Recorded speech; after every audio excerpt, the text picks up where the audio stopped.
উদারতাকে স্বাগত জানাতে উচিত, এবং এইটাই হওয়া উচিত রাজনৈতিক ভাষা। জামাত ইসলামকে আপনি যে দায় দিতে চাচ্ছেন সে দায় সবার মধ্যে আছে ভাই।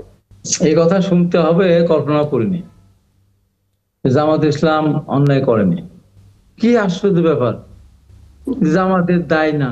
ভোটারদের মধ্যে যদি কারো মধ্যে বিন্দুতম মাত্র যদি কারো মধ্যে এটা থাকে যে ৭১ নিয়ে জামাত ইসলাম তো কোনদিন ক্ষমা চায়নি, তো জামাতে ইসলামের সম্মানিত আমিরের এই যে ক্ষমা চাওয়া, তিনি প্রেস কনফারেন্সেও চাইছেন, আজকেও আমেরিকাতে যে নিউ ইয়র্কে চাইলেন, এই যে উদারতা, আমাদের মনে হয় এই উদারতাকে স্বাগত জানাতে উচিত, এবং এইটাই হওয়া উচিত রাজনৈতিক ভাষা।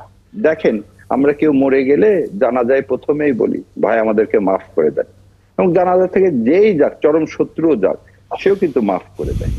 তা আমাদের আজকে একটা জিনিস, রাজনৈতিক ভুলের কারণে আমি মাপ চেয়েছি, এবং উনি যে কথাটা বলছেন এটাকে অনেকে অনেক রকম ভাবে দেখবেন, এটাকে অনেক রকম ভাবে দেখার কোনো সুযোগ নাই, কারণ জামাত ইসলাম কোনদিন মানবাধিকার কোনো অপরাধ করেনি। এখানে দুইজন লোকের বিরুদ্ধে, ইউসুফ সাহেব এবং আব্বাসী সাহেবের বিরুদ্ধে বিচার হয়েছিল, তাদের শাস্তি দেওয়া হয়েছিল, সে শাস্তি বঙ্গবন্ধু শেখ মুজিবুর রহমান সেটাকে ক্ষমাও করে দিচ্ছেন।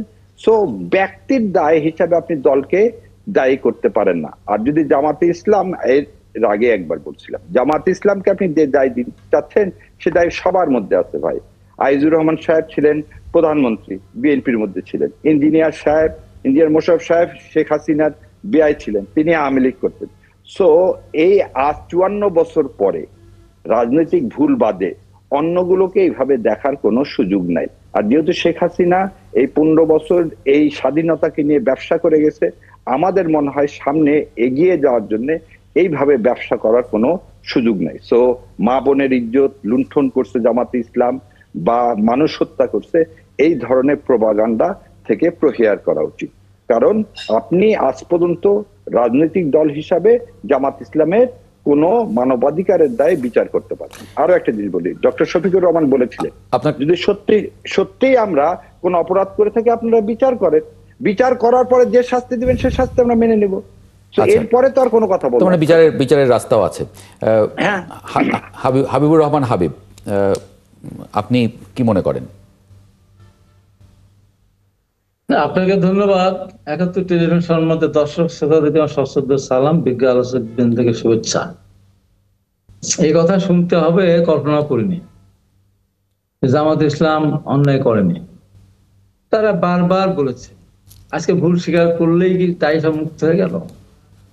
জামাত শফিকুর রহমান সাহেব বলেছেন আমরা ৭১-এ মুক্তিযুদ্ধে অংশগ্রহণ করিনি, আমরা এক পাকিস্তান রাখতে চেয়েছিলাম, এটা বড় কিছু বিষয় না। তাহলে জামাতকে অস্বীকার করতে পারবে যে তারা রাজাকার সৃষ্টির সাথে সম্পৃক্ত না?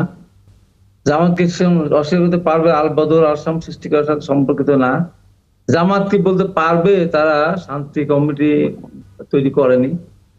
জামাত কি বলতে পারবে যে যেখানে ৭০ নির্বাচনে নৌকা ফার্স্ট, সেকেন্ড জামাত, কোথাও নৌকা ফার্স্ট, মুসলিম লীগ সেকেন্ড, বা অন্য যে প্রতীক সেকেন্ড, তারা কি এমপি হিসেবে শপথ নেয়নি?